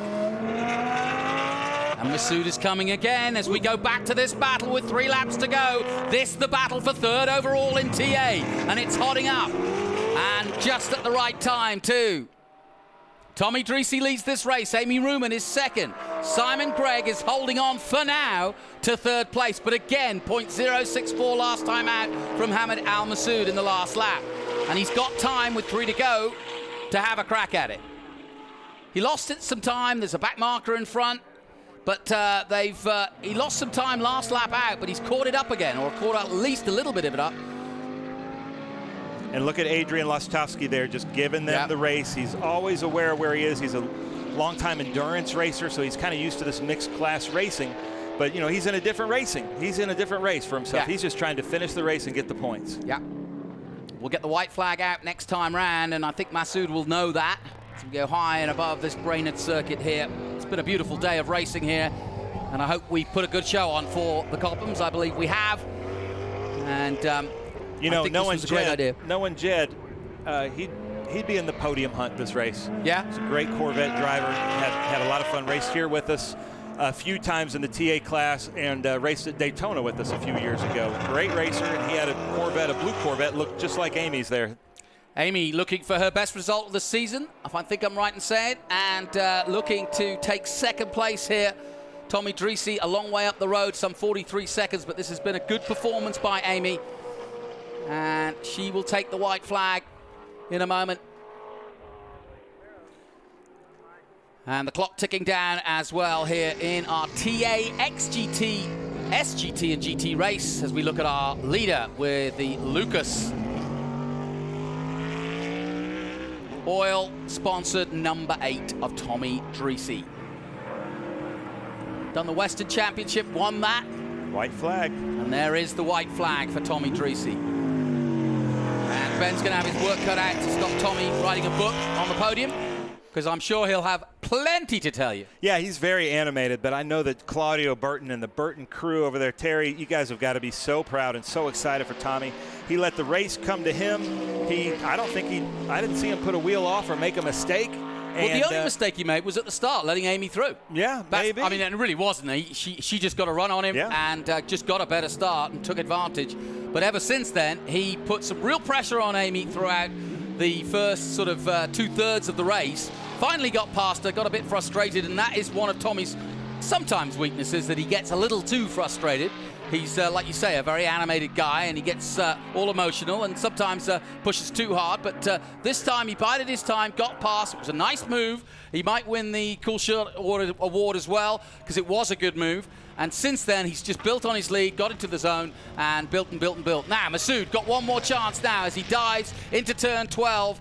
We'll go back to that battle, I'm sure, for 3rd place before the end of this, as we look high and above this Brainerd circuit for the final lap. Been a beautiful day here of racing. Here it is. The Lucas Oil Slick Mist Chevy Camaro of Tommy Dreese with Burton Racing coming in to take the checkered flag, Jonathan. Yep, here he comes. Tommy Dreese is back to winning ways, and it's done it at Brainerd, a track he loves. He takes the checkered flag, and that is a mammoth win. Nice, Tommy. Good job. Really good stuff. Good stuff. You got a feel for Ernie are. Francis, the team, Burton Racing. Delighted with that, and well, they should be. I'm looking out the corner of my eye to see where Amy's coming. She'll be coming soon. She'll pop out of the blind corner that is turn 10, and here comes the Viper first. And Lee Saunders. Lee Saunders takes the checkered flag to win the SGT That's class in the Red Viper. But here's the race for podium.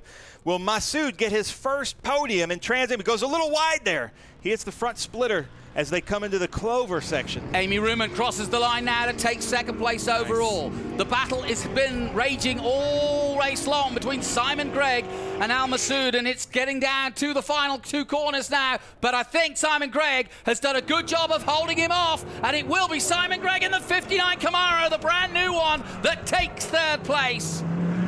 Good effort by Masood, but in the end, he'll have to settle for 4th place. Ben's heading down to talk to our winners. Ken Thwaites on board with him now, as he will win in XGT. He'll be 5th overall too, and that's a big accolade too, because that's a great result for Ken.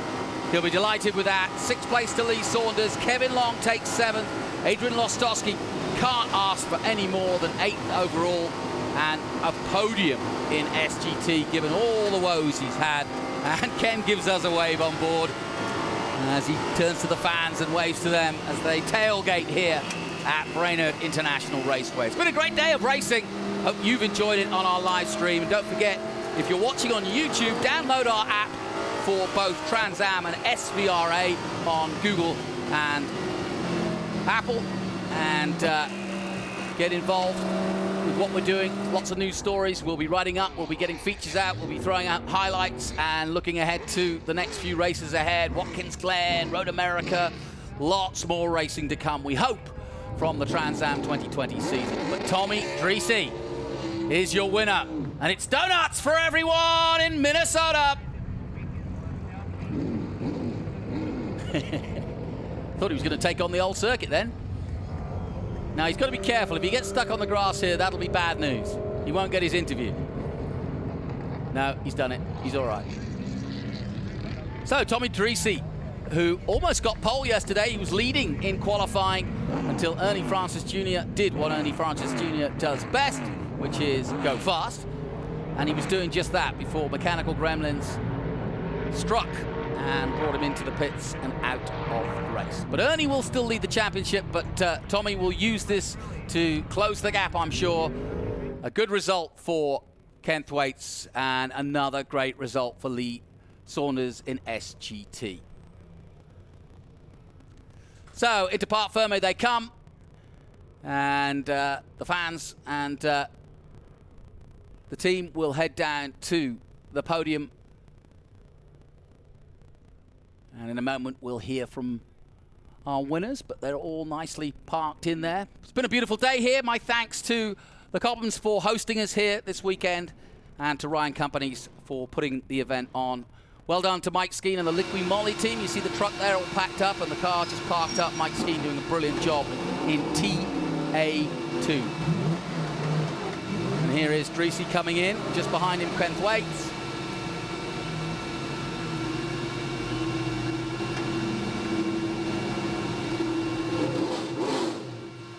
Great day, really good day. Some good racing and some good stories too. A lot of hard work involved in a race weekend, and sometimes you don't hear all the stories, but we've got a good enough field in terms of numbers. Well, let's head down now. Ben is down there. Ben, back to you. What you got down there? Ladies and gentlemen, what a great race. Here I am. They're getting Tommy Dreesy out of the car, but I'm going to talk to team owner right here. Claudio, you got to be super impressed with your driver there. Oh, absolutely. The Lucas Oil Slick Mist car ran strong all day. Tommy did a great job and brought it home with the win. Nice. Claudio Burton, man, a few words, but this man is not. We should see an excited Tommy Dreesy as he gets out. But get a shot of this Burton Racing team. Look at how slick they look right there. That's pretty good. You guys got to pose for the camera. You guys are looking pretty good right there. I like that teamwork. And there he is, ladies and gentlemen, the rockin' Moroccan Tommy Dreesy getting out, winning a hard-fought race at Brainerd. Tommy, take that helmet off. I got to talk to you, man. I'm excited to talk to you. What a great performance. Terry, how you feeling about that? Oh, man, it was, we thought Amy was going to hold us off at first. We didn't know, but he came up on her, then got her past, and he put his head down and went forward. Ladies and gentlemen, an emotional Terry St. Martin. You've been working for this for a long time, haven't you? Yes, sir. Nice job. I love it, Terry. Yes, sir. Good stuff. So, Tommy, you've got Terry in tears. He's so proud of you. We are all so proud of you. What a great performance in this Lucas Slick Mist Chevy Camaro with Burton Racing. How's it feel? I need it. Well, ever since the COVID, I haven't been able to get a haircut, so thanks for the hat, guys. I appreciate it. Look at this Burton Racing team. You know, Amy got a great jump, and I knew Ernie would try to put his usual 5-10 seconds on and then kind of manage the race. And it was all right. It's really hard to pass here. And Amy was actually really fast, and then every time I got on her into the fast stuff, big arrow push. So I didn't want to hurt my tire, so I kind of waited on the quickie bits to pass her. And so I was a clean race. She did a good job. Sorry for Ernie, because I want to beat him straight up, you know. So I don't know what happened to them. I don't know who finished third. Simon Gregg. Simon Gregg, good job, Simon Gregg. Dyson's been having problems all weekend. Sorry for that. So, no, Burton Racing, the Lucas Oil Slick Mist car. My family at home, Jagger, Elin, Lacey, I love you. Mama, Papa. This is a good one. Brainerd, Jed, and Christy, and the kids, you know. He was riding in the car with me. That guy has, you know, racing in his blood. This place, I didn't even recognize it. I was here 10 years ago and was on the second step, so I guess we finished it off with the first step. Nice. Congratulations, yeah. Tommy Dreesy, Burton Racing. Terry, nice job, man. I'm going to come over here. Ken Thwaites. Great job. I love this car. If Darth Vader could drive a car, he'd pick this car. But tell us about your race out there. Well, it was kind of uneventful. You know, I was kind of in the middle of the Trans Am cars and the SGT cars, and just wanted to, you know, complete the mission, man. Keep it all off the dirty part and keep it on the racetrack and bring it home. Nice. And now, unofficially, this probably puts you ahead in the points because your cohort Eric Joyner couldn't join us. That's right. That was the whole goal. You know, in order to win races, you got to show up. In order to win championships, you got to show up. So we showed up and we got it done today. Nice. Ken Twaits, first in XGT, Franklin Road Apparel, Audi Sport Customer Racing. Nice job. We're going to try to find Lee Saunders. There he is. Sorry, I'm guiding the cameraman in the wrong way. Lee Saunders, the Mopar man, winning an SGT. What a crazy race. How was it out there? Oh, good, good. At the start, Aaron was really pushing us, so he was flying. I don't know what happened if he had trouble and fell back, but he was on us hard, so we really had to try to push right at the beginning. He raced us super clean, and so did the two Audis, even though we're in different classes, so that's great. And then, of course, we caught TA traffic, so we had to let those guys by, but overall, my crew just did a fantastic job. We had Jamie Kwiatek and Dylan. They prepared. We came with a car with problems, and they got it sorted out and gave me a fantastic race car. Nice. Lee, nice job. And then one more story, if you don't mind, cameraman. We were talking a lot about Adrian Lostofsky here. Get a shot of this, but I want to show you, if I'm strong enough to lift this, this is what happened. This is his harmonic balancer. That should be a crankshaft right there. He broke that 2 days ago and didn't have a spare, so he called his buddies. They drove in, 24-hour drive from New York to be out here to race in a car that was underpowered. You can get a shot of this. Look at this. Obviously, these great Pirelli P0 tires don't fit on the wheels. They took them off of his Mustang, and the Pirelli crew were able to get these on the wheels. Not the right size, but they worked. He finished the race. We're so proud of him. He got his points. Nice job, Adrian Lostowski. I'm going to give it over. That does it for the Trans Am XGT SGT race at Brainerd International Raceway. What a great track. Brainerd, we love you. We can't wait to be back. I'm going to send it back to Johnny. Thank you very much. Good stuff, Ben, as always, on the spot. Ben Sissel, great job today. Thanks for joining me in commentary, and thanks for those interviews. Just a confirmation then, Tommy Dreese with his first victory for the Lucas Oil Chevrolet Camaro. And Amy Ruman takes the Nichols Company Chevrolet Corvette to second. Simon Gregg and the Chevrolet Camaro in third. And a great effort by Al Masood Hamid, really pushing on in the Ford Mustang. Ken Twaits wins in his class XGT. Lee Saunders likewise for SGT. Kevin Long is second in XGT. And Adrian Lostowski. Despite all those problems, the fast auto racing Chevrolet Corvette makes it to the podium after a great run. Kerry Hitt is 9th, and Aaron Pierce rounds out the top 10. It's been a good weekend, no question about it. Ernie Francis Jr. sadly did not make it to the finish, but he continues to lead the TA Championship. And Chris Dyson, likewise a mechanical for him, but the plaid Ford Mustang will be back. So I hope you've enjoyed our coverage here from Brainerd. We're going to stay up north for our coverage in the next few weeks, as in a few weeks we will be at Road America. That's at the start of August. Then we head to Watkins Glen, if everything is okay. But we look high and above this Brainerd circuit, and as we finish our day's racing here, let's give some real thought to a man who put this all together back in 2006 and brought Trans Am back to Brainerd, and is looking down on what has been a spectacular day of racing. Our thanks to the Cophams. We'll sign off by saying, race on, Jed. Race on. As you can tell, I like to go fast. Our race team is really well prepared. We like to look good, but we also like to dress good, and that's why we shop at Franklin Road Apparel. I own the company, and I wear the clothes that we sell in that store. So check us out. We carry all the top brands: Baldwin, John Barbados, Billy Reed, Goodman brand, and on down the list. So come see us. Franklin Road Apparel, Franklin, Tennessee. Getting the most out of your Classic can mean many things. That's why Heacock Classic Insurance is excited to sponsor the Trans Am Race Series. In addition to events, we have proudly provided insurance for race cars, classic cars, and exotic cars since 1989. Heacock Classic is known for its famous agreed-upon value, where brokers and clients find common ground on coverage. So make sure to get your quote today. Follow us at #HeacockDriven.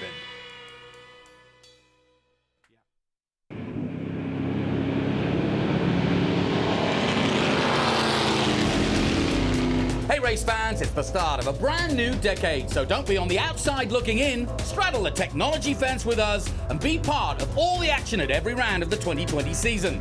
With our all-new app, You'll now have live global streaming of all the action from the heart of each and every track. Live scoring, race highlights, replays, results, and team and driver news. Everything you could ever want to be informed of the world of Trans Am and SBRA. Download now on Apple and Android, the only place to get your muscle car media.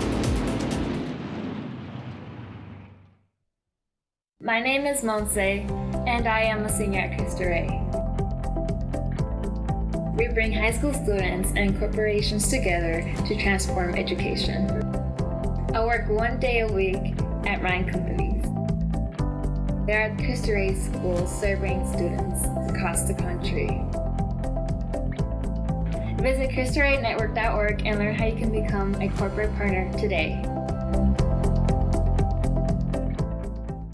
Yes, ladies and gentlemen, we do drive it.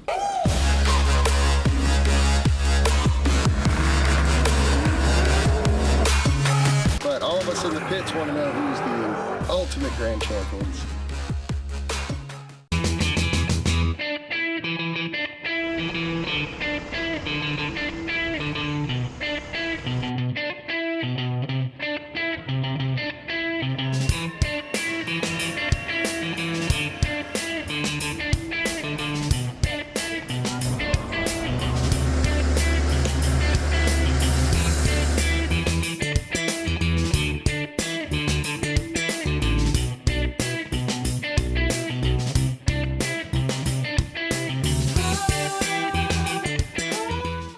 At Ryan, we seek to understand our clients' unique business needs and offer insights from over 75 years of experience. Our menu of integrated services span the entire life cycle of your building, from financing and development to design and construction to property management and maintenance. We think like building owners because we are building owners, and we work hard to assure that your building stays functional and cost-effective for generations to come.